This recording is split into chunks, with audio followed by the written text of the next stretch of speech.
Hello friends, welcome to Kajal cooking academy. मैं chef Kajal Chaubey आज आपको सिखाऊंगी माइक्रोवेव में आप चॉकलेट कैसे मेल्ट कर सकते हो। तो चलिए शुरू करते हैं।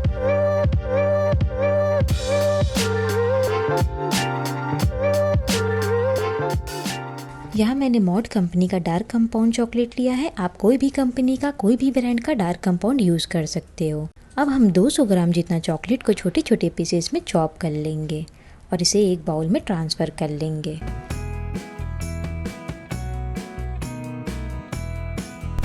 अब हम चॉप चॉकलेट को माइक्रोवेव में रख देंगे और 30 सेकेंड्स का टाइमर देके ऑन करेंगे।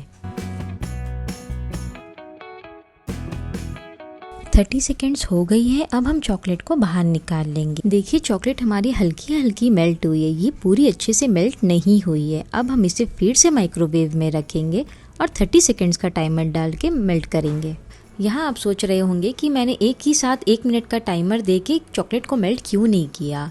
अगर हम ऐसा करते हैं तो हमारा चॉकलेट जल सकता है, इसीलिए हमें हमेशा 30 सेकेंड्स करके ही चॉकलेट को मेल्ट करना होता है। अब हम इसे अच्छे से मिक्स कर लेंगे। देखिए चॉकलेट हमारा मेल्ट होके रेडी है।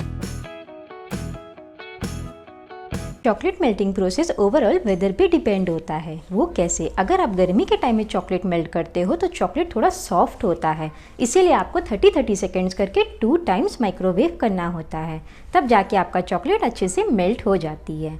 और अगर आप ठंडी के टाइम में चॉकलेट मेल्ट करते हो तो चॉकलेट थोड़ा कड़ा होता है, जिसकी वजह से आपको माइक्रोवेव 4 बार करना होता है 30 सेकेंड्स करके, तब जाके आपका चॉकलेट अच्छे से मेल्ट हो जाती है। अब इस मेल्टेड चॉकलेट को आप कोई भी केक में, डेजर्ट में यूज़ कर सकते हो। वीडियो अगर पसंद आई है तो इसे लाइक करें, शेयर करें and upcoming baking and cooking related videos के लिए मेरी चैनल को सब्सक्राइब करना ना भूलें। Thank you.